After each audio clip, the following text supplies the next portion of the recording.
I saw The Flash, now let's review it and rate it 1 through 10. And in case you haven't seen the movie yet, don't worry, there's not going to be any spoilers in this video. Alright, first things first, I gotta ask, what in the hell was James Gunn thinking? The dude has gone on record saying that this is one of the best superhero movies that he's ever watched.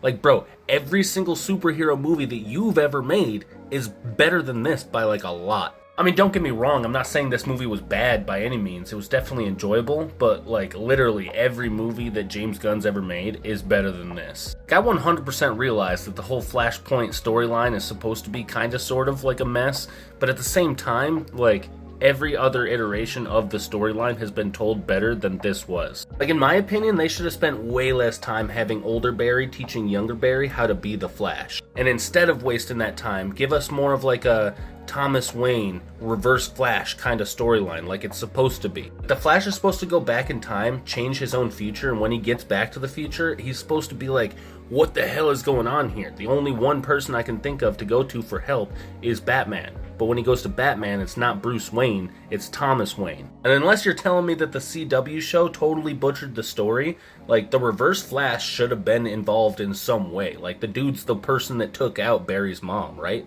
I don't know, aside from some of these complaints though, this movie was definitely enjoyable. The humor was actually funny. For those of you who have seen it, all I'm gonna say is the baby scene at the beginning of the movie was, I was dying. I was cry laughing in the theater, like, nasty style. And I would say aside from the CGI looking like absolute dog shit from start to finish, each and every one of the superhero outfits in this movie actually did look pretty sick. Now, I don't know about y'all, but I'm gonna need a solo Supergirl movie like as soon as possible. And last but not least, let's talk about those cameos. How in the hell did they keep those cameos under wraps during production? You know how many movies nowadays have like big massive cameos like that like they're spoiled like almost the month that they start recording them? Because somebody catches them on set? But like, no, not this time. I was genuinely surprised at like more than one cameo. I will say they don't handle cameos quite as well as Marvel though, because they were just cameos just to be cameos. They weren't really functional, except for Michael Keaton, but other than that, like, the other cameos